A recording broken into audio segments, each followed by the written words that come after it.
మతాల మధ్య విద్వేషాలు రెచ్చగొట్టి రాజకీయ నాయకులు బాగుపడుతున్నారు. రాజకీయాల కోసం దేశాన్ని కూడా సర్వనాశనం చేస్తున్నారు ఈ బీజేపీ నాయకులు.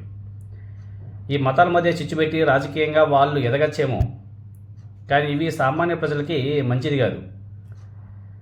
సామాన్య ప్రజల్ని నాశనం చేస్తున్నాయి.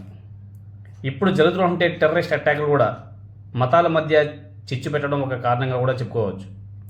మత రాజకీయాల వల్ల సామాన్య ప్రజలు నష్టపోతున్నారు తప్ప ₹1 లాభం లేదు, ఒక పూట ఫుడ్ కూడా దొరకదు. రియల్లీ ఆ టెర్రరిస్ట్ అటాక్ వల్ల 30 మందికి పైగా చనిపోవడం చాలా బాధేసింది. పాపం దగ్గరకు వచ్చి గడ్డి పెట్టి కాల్చారంటే అసలు అది చాలా చాలా బాధాకరమైన విషయం. ఏం చేస్తున్నారండి కేంద్ర ప్రభుత్వం? ఈ మత రాజకీయాల మీద పెట్టే దృష్టి ఏదో వాటి మీద పెడితే చాలా బాగుంటుంది కదా. చాలా దారుణం అండి. 30 మందికి పైగా అంటే మాటల అన్యం పుణ్యం ఎరుగని సామాన్య ప్రజలు వాళ్ళేదో పాపం చూడడానికి వెళ్తే వాళ్ళకి పట్టిన గతి ఎవరి వల్ల? ఇవన్నీ కూడా ప్రభుత్వాల నిర్లక్ష్యం వల్ల కాదా? ప్రభుత్వ నిర్లక్ష్యం వల్ల కాదా?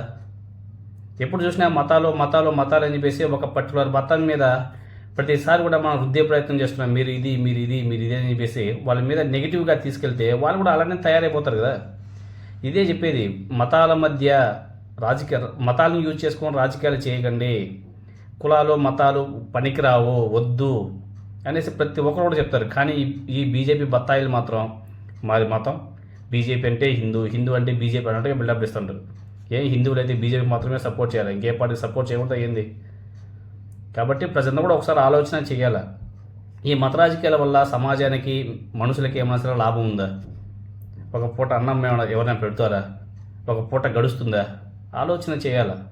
అన్యం పుణ్యం ఎరుగని పాపం చూడండి, 30 మందికి పైగా మరణించడం అంటే చాలా దారుణం. కేంద్ర ప్రభుత్వానికి సంబంధించి ఇంటెలిజెన్స్ ఉంటారు కదా, రా అనేసి వీళ్ళు ఉంటారు కదా, ఆర్గనైజేషన్స్ ఉంటాయి కదా, వాళ్ళంతా ఏం చేస్తున్నట్టండి? వీటి మీద కొంచెం అయితే ధ్యాస పెట్టాల్సిన అవసరం లేదా? దేశానికి శాంతి భద్రతలు చాలా ఇంపార్టెంట్. ఈ కులాలు మతాలు వీటన్నిటిని కూడా పక్కన పెట్టండి. కులాల మీద మతాల మీద రాజకీయాలు చేయకండి.